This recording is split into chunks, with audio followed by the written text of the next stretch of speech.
We still give, I actually, pretty sure I have one extra, I have to keep going ahead of it. You know, that's funny you said that because Interrupting us. I had a story to tell you. Well, good morning. It's time to begin our morning Bible class. Glad you could join us this morning. If you're on YouTube and Facebook, please contribute by, if you would like and you're comfortable. Through the comments, I'm able to sit and see them here. So if you want to get everything here. But we're excited this morning. If you want to go ahead and open up your Bibles over to Acts chapter 27. Paul is finally going to get out of Caesarea and get moving. Before we get a little further, let's go ahead and have a word of prayer. Our most merciful and wonderful Father, again, we come before you this morning to study your word, and especially this historical book that we have that's so unique and so powerful in the knowledge we can gain from looking at the first century Christians in the church and the dynamics of the culture and so many things that we can draw very powerful, authoritative lessons that we can apply to our lives and our church today. We thank you for everyone who's participating in this class. We thank you for this great opportunity in this country we have to be able to be here without any fear, to be comfortable in this building, and the many blessings that you bestow upon us. Be with those who are struggling, Father, that aren't able to be with us this morning, that wish to. We hope that you would encourage them. We pray that our message would always be loud, with love, and effective. We ask all this in Christ's name. Amen. Okay, so if you jump over, like I said, I'm trying to get my stuff here. I thought I had it organized. Like I said, Paul has been under house arrest for about 2 years and being a puppet in a lot of ways between the government of the Jews as well as them being a part of this conspiracy to get rid of him because, you know, the Jews don't want him to be successful. A lot of hatred has followed him from his missionary work in Asia and has come back to get him. And in that, it's basically placed him into the authority of the Romans. The Romans are respecting the fact that he is a Roman citizen. And so Paul has finally played the game long enough. Now, what's interesting is those 2 years were very productive. Those 2 years, Paul, well, we know Paul. Paul, you know, he spent 2 years in the missionary. So imagine how much teaching he did and evangelizing in those 2 years in Caesarea. But he finally has pulled his privilege of going before the emperor, which is going to take him to the seat of the power of the modern world. But he's also pretty much preached the gospel to all the authority there in Caesarea, the Roman authority and everyone else. So this journey, though, is not going to be easy, is it? First off, I'm not a big fan of the ocean. I'm a desert rat, and I'll admit that. And so to me, it's hard to imagine this trip. You know, I know Suzanne and I have talked about even going on like a cruise at times, and I know she's definitely always kind of been against it, right, Suzanne? Not wanting to go on a cruise because getting out there on the ocean, all you can think of is the Titanic and stuff. Now imagine sailing in the first century in these ships. Now they were very capable, but still by their standards, if we were to say and look at their safety record, it wouldn't be as good as what we have today. They still lost a lot of ships. And it's very fascinating if you're interested in archaeology. There's a lot of ships, especially like in the Black Sea, where they have found Roman ships that have been preserved because of the coolness and the depths that they were sunk at, and they're bringing them up and preserving them. And some of them still have the jars of shipping wine and stuff. And it's fascinating to look at these ships and imagine that people were sailing all over that Mediterranean area there.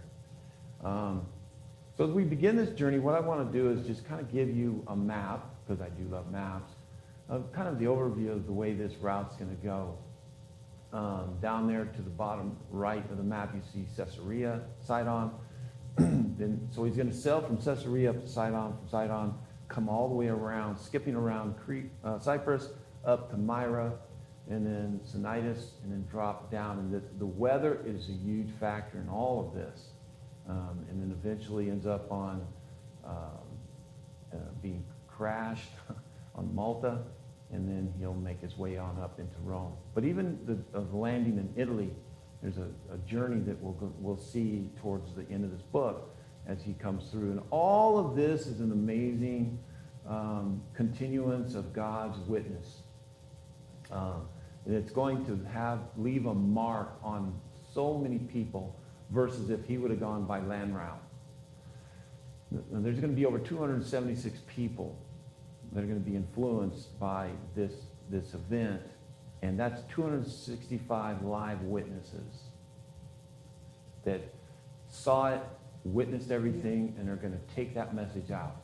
So every contact that we see that Paul has a multiplying effect. It's one thing to hear the stories, but another thing to be involved as the witness and seeing it, saying, no, don't tell me you understand.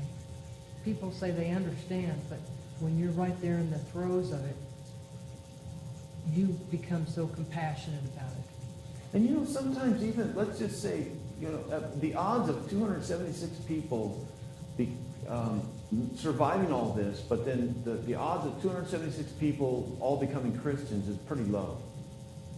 I don't think that every one of them would end up becoming a Christian, just like we see on the day of Pentecost. Not everybody there became a Christian, but everybody there witnessed the same thing. On the day of Pentecost, whether they became a Christian or not, guess what? They saw the same thing. And so when they go and tell their story and say, yeah, well, we didn't go and get in line to get baptized, but man, you should have seen and witnessed it. So that testimony alone, even though it's not going to come directly from a Christian, is going to have an effect on somebody who may be ready. Mm-hmm. And that's the testimony of our lives as well. People who come into contact with us should be to the effect that even though maybe that other person is a Christian, but they are looking at us and seeing the effects and the blessings we're receiving, that would be eager to want to know. And that's why sometimes I pray, that because of our faith, maybe it would create a curiosity in people to want to know more about us because they see the blessings and the peace and things that we've achieved. And that's what this meant. This is what this trip has in it. So I'm going to then use this other map to kind of zero us in on kind of the time. But we're going to go ahead and jump in and read it. We'll come back to the map back and forth, but we're going to stay. We're going to read. And I'm not going to put up the verses and such, but we'll read through it and make some comments about this journey as it begins. And as it was, I'm in chapter 27, in case I didn't say it, verse 1. And I'm reading from the ESV translation. And when it was decided that we should sail for Italy, they delivered Paul and some other prisoners to a centurion of the Augustan cohort named Julius. So this cohort, by the way, is a commander. When it says the Augustan cohort or company, you notice it doesn't mean he's bringing the entire cohort with him. That would be over 100 soldiers. But he is entrusted. So it'd be similar to saying that a captain from the 82nd Airborne was accompanying the prisoners. So that's what they're kind of bringing out. Now, Augusta was the first emperor, so this is a prestigious type of honor. The military today, we have units that have presidential citations, multiple ones that are identified by the president, and this is what is probably believed is here, is that this unit that Julius is the commander in is of a unit that has been recognized by the Emperor Augustus. And so that's what they're kind of showing. It could be a special unit. Some have also thought that this could identify a special unit like the Praetorian Guard that was used to protect the emperor on their travels. But the Praetorian Guard was the military force within itself that did provide that security. So that's kind of this type of guy. But we're going to quickly see that this man is not a vicious man.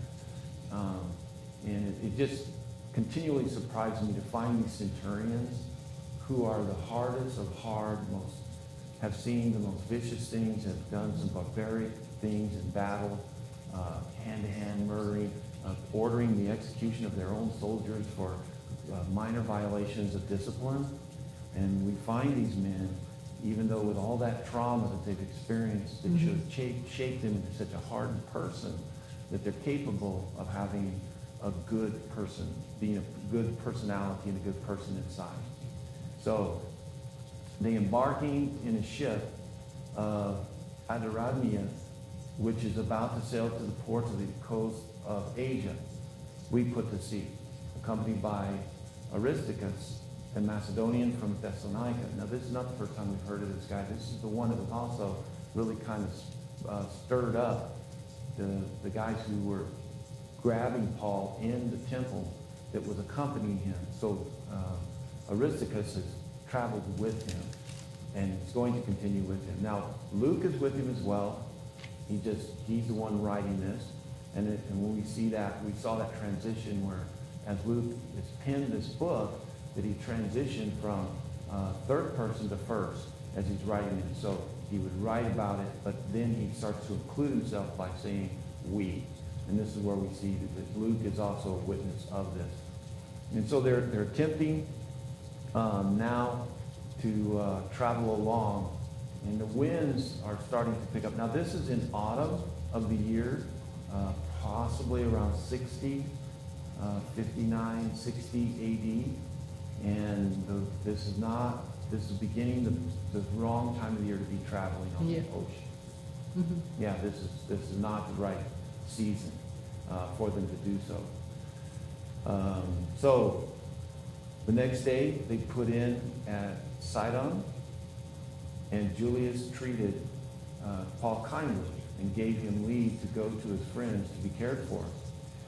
Now what's interesting is they didn't have phones, so they couldn't call ahead and call up to the buddies in Sidon and say, hey, I'm going to be in Sidon, I'm traveling through, let's get together. But they still had a mean of communication, of getting things around, where you see that he was able to run across a lot of, even when he gets up into Asia there, you can see where there's places where Paul has already been that would have Christians in those areas. So, but he's showing this type of kindness, and Paul has to be treated with great respect because he is a Roman.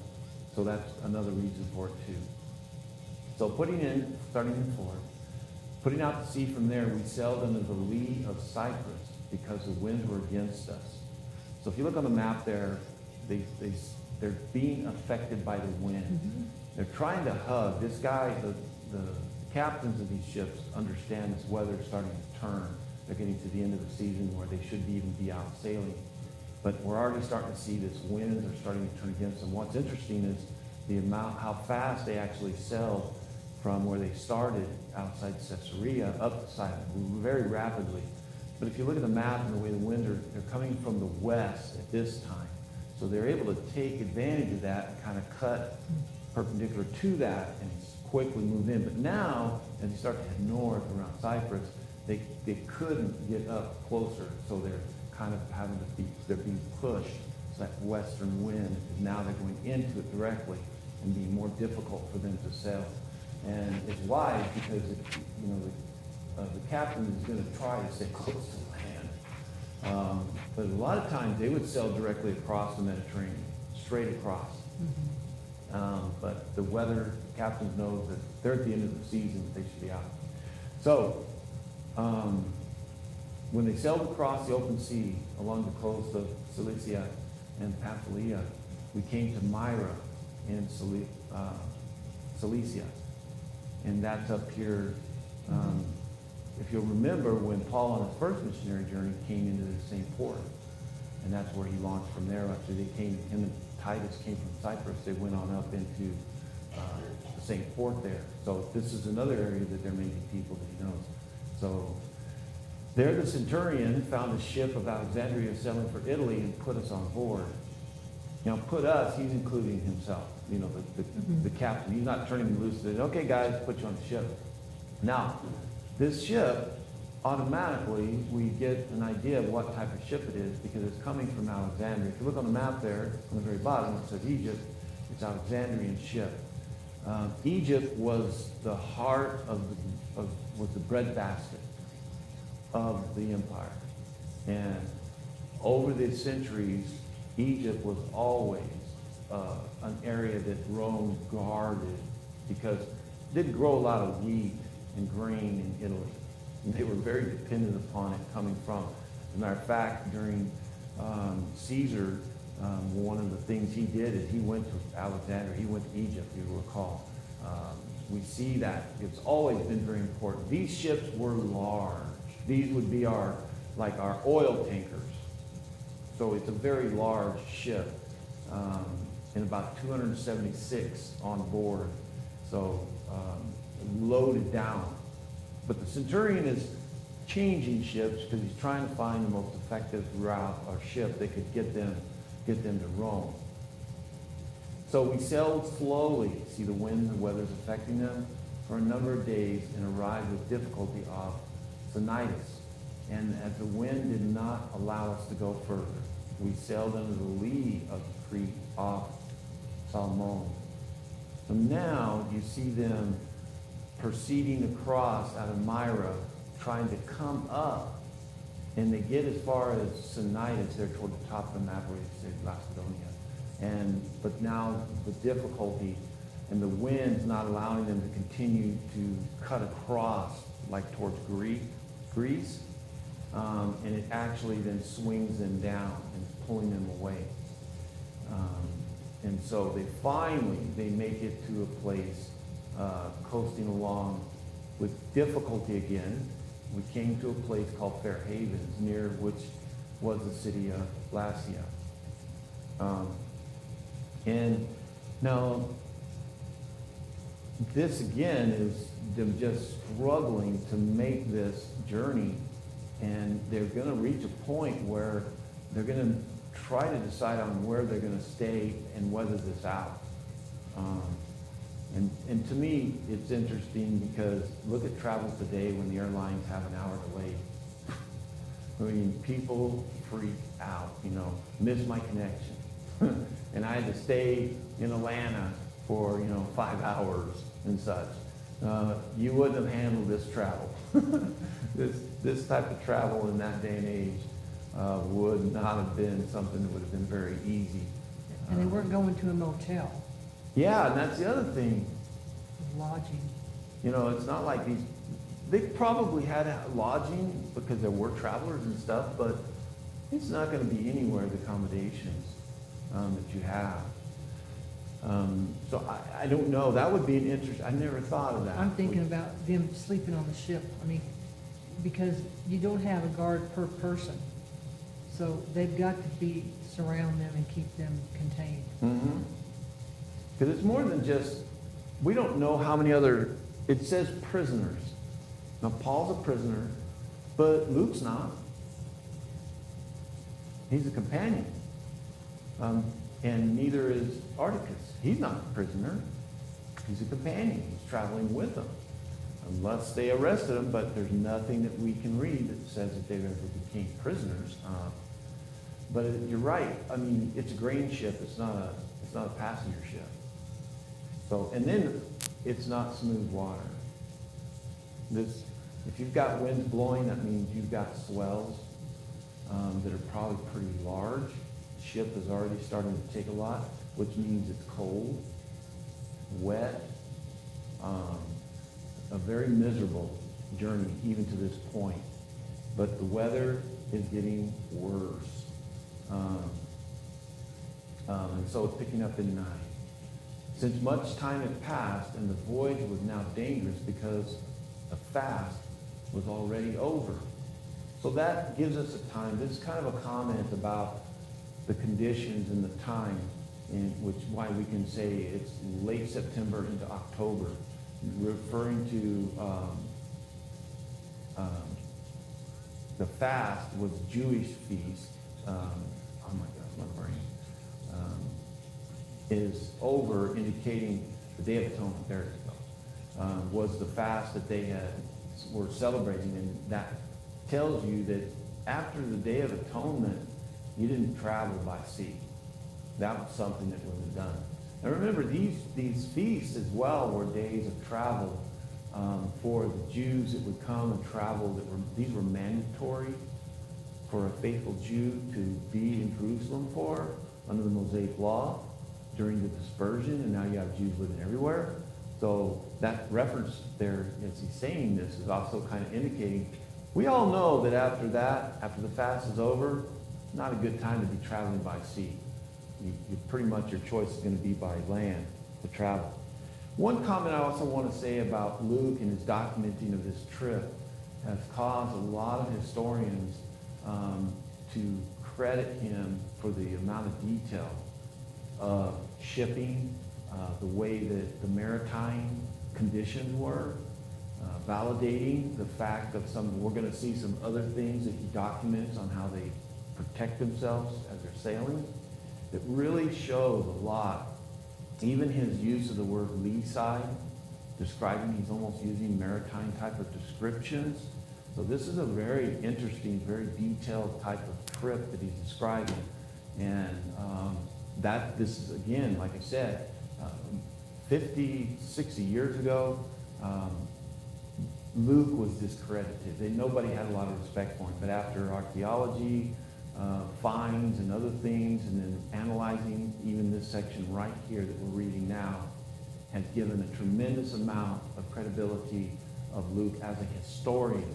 Even if you just strip out again the idea of anything supernatural or a God, but just as a historical documentation of this journey alone in this book as being a historical reference. Whether you agree with the book or Christianity, this book was an amazing historical document.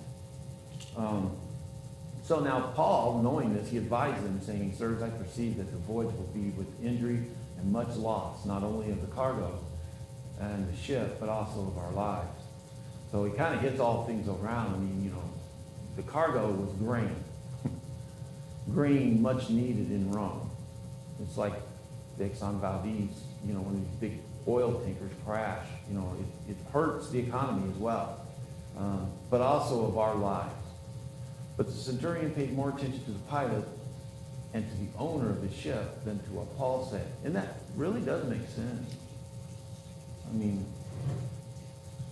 Yeah, who is this voyager here? I mean, he's got to rely on someone who has the expertise. Is Paul an expert? No. the best trade he's got is a tent maker. Maybe we could use him to fix the sails.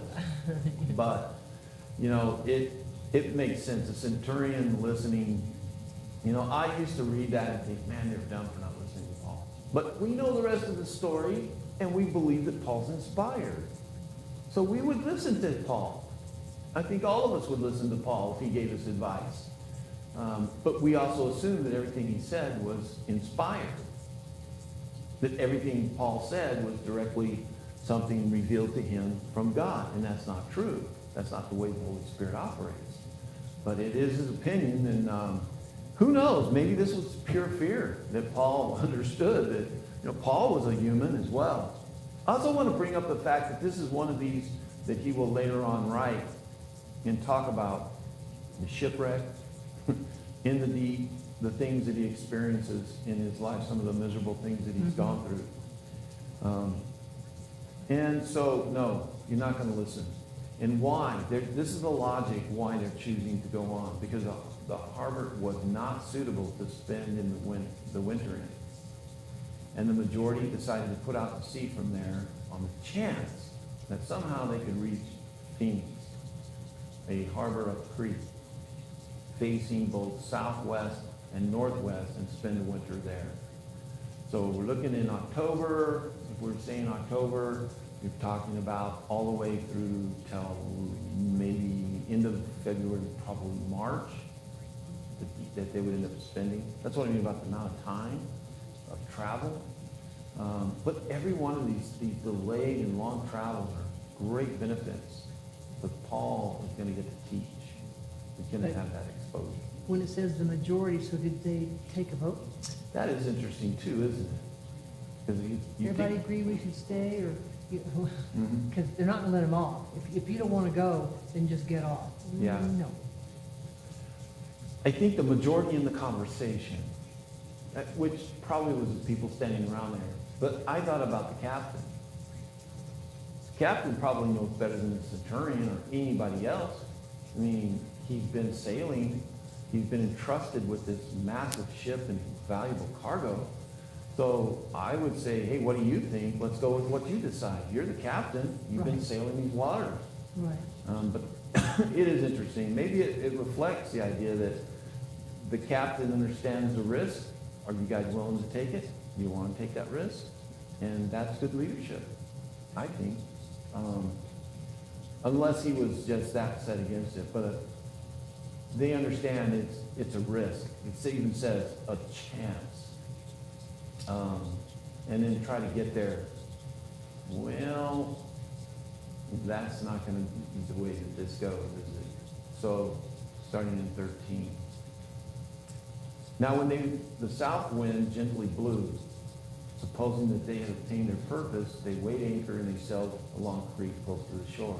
So when the weather let up and the wind started looking favorable, they took advantage of it and took off. But as soon as the tempestuous wind, called the northeaster, struck down from the land, in other words, from the north, it's coming down. Now it's switched. It's switched from coming from the west. Now it's slamming down. We even have northeasters. We call them that as well.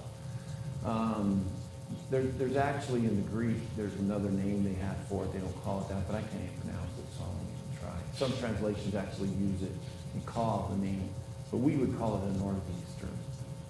And when the ship was caught and could not face the wind, because where are they at? They're down a little south.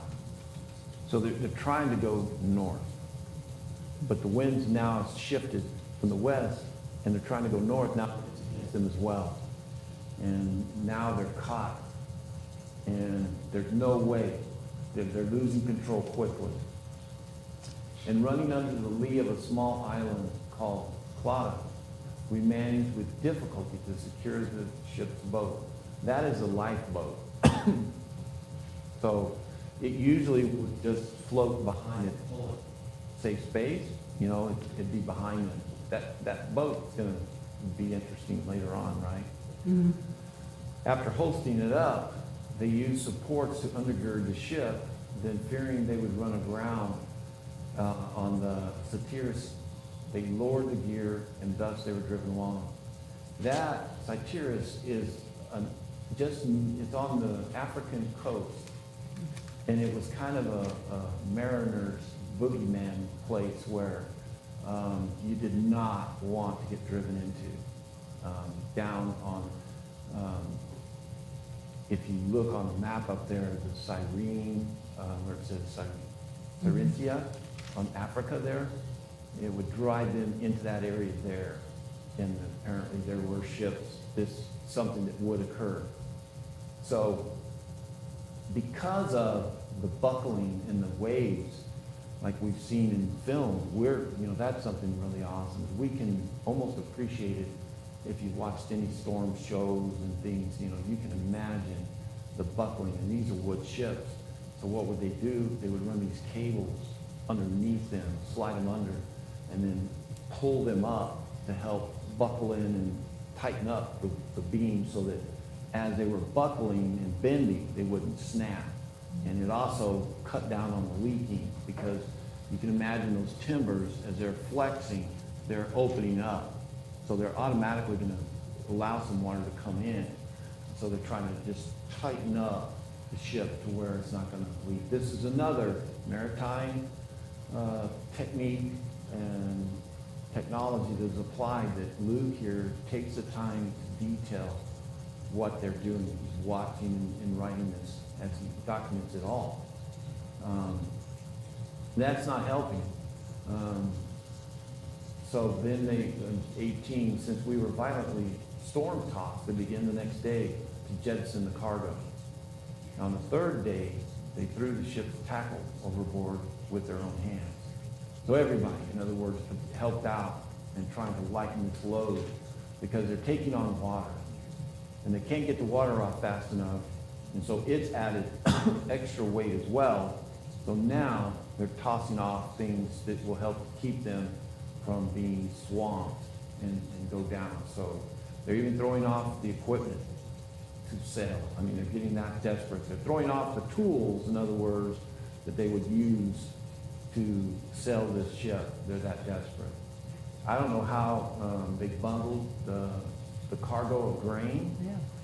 Sometimes, we think of like our rail cars or ships where they just pull up and they just pour it into the belly of it. But these were probably sacks that would be much easier to manage and carry. So that means they're even throwing over. That means he's going to show up with no cargo or a lot less. So it takes a big decision to say our lives are much more worth than the value of this stuff.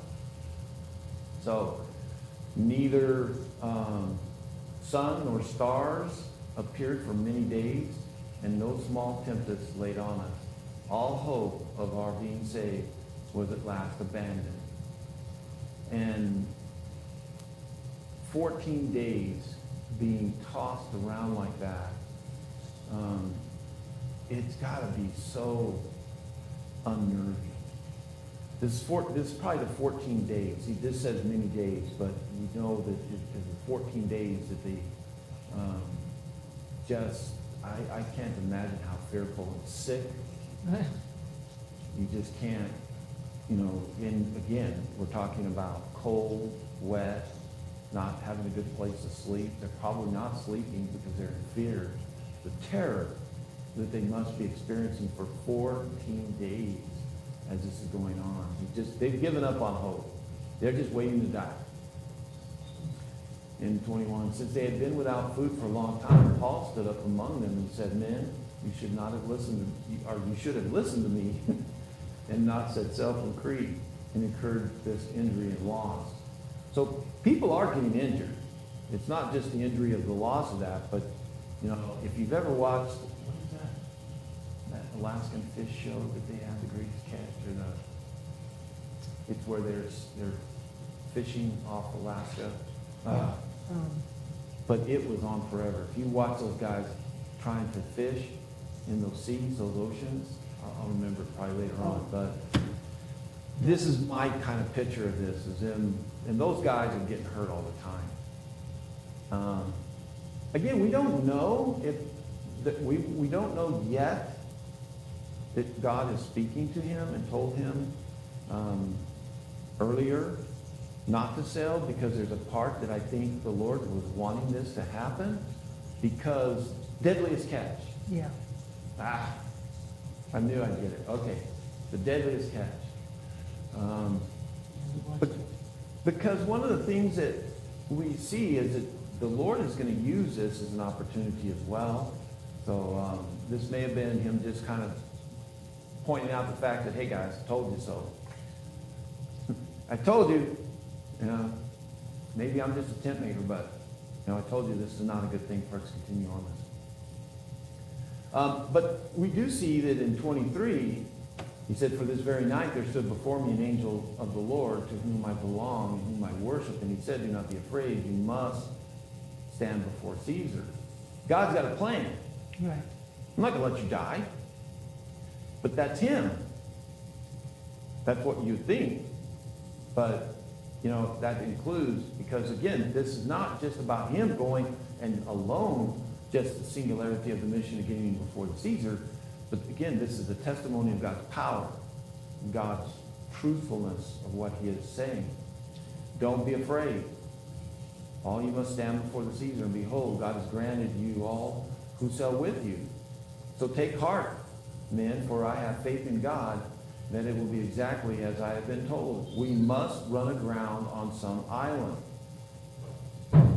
So, like I said, when he first tells them, when they're having that meeting on deciding whether to sail, we see that there was nothing inspirational per se about that. But now, while this is all happening, it's almost as if Paul, as he's being visited by this angel, is being reassured to go ahead, take heart. Why? Because he had lost heart too. I think Paul was as distraught about what was going on with him. But the angel reminded him, hey, wait a minute, I already told you back in Caesarea that you need to go to Rome. Now, I told you that. So why are you so caught up in worrying? Take heart. So God sends him an angel to reinforce and re-encourage him that, look, you need to hold on to your faith. And that's what he's telling them. And you need to run aground. And that's also pretty dangerous as well, to run aground. And this is where we get why we know it's 14 days. And when the 14th night had come, we were being driven across the Adriatic Sea about midnight. The sailors suspected that they were nearing land, so they took soundings, and they found 20 famines. A little further on, they took a sounding, found 15 famines. And fearing that we might run on rocks, they let down the anchors from the stern and prayed for day to come. The anchors are dragging. They're like a brake, like a speed brake on an airplane, or something to slow them down and try to catch them and stop them from being driven, since they know that the water is narrowing down. As the sailors were seeking to escape the ship, they had lowered the ship's boat, that's when they pulled in earlier, into the sea under pretense of laying out anchors from the bow. Paul said to the centurion and the soldiers, unless these men stay in the ship, they cannot be saved. Then the soldiers cut away the ropes of the ship's boat and they let it go. And as day dawned, about to dawn, Paul urged them all to take some food, saying, today is the 14th day that you have continued in suspense without food, having taken nothing. Therefore I urge you to take food, for it will give you strength. For not a hair is to perish from your head of any of you. Now imagine you're listening to this and you're beat up after 14 days. You've probably been nauseous and everything. And this man's saying, don't worry about it. You're not going to perish. I don't know how many would actually believe this. He's not a sailor. How do you know this? And when he had said these things, he took bread and he gave thanks to God in all the presence, and he broke it and began to eat. And then they all were encouraged, and they ate some food themselves. There were, this is where we find out the numbers, 276 persons in the ship. And when they had eaten enough, they lightened the ship, throwing out the wheat. Now they've thrown out the valuable into the sea. So we're going to go and stop there. We're running out of time. We'll pick up in 39 on the actual shipwreck, because that's going to be interesting. But the faith that it's also challenging Paul. He's still a real human, and he understands he's got a mission, but there's times as well where we struggle, but we need to go back and remember what God has promised us to do. So we hope that you'll be able to make it down here and worship with us at 10:45 and 4 p.m. this afternoon. We're going through the prophet Amos. We're going to look at some great chapters this afternoon on the judgment of Israel. And then our midweek we're looking at Moses at 7. So until we see you next time, God bless.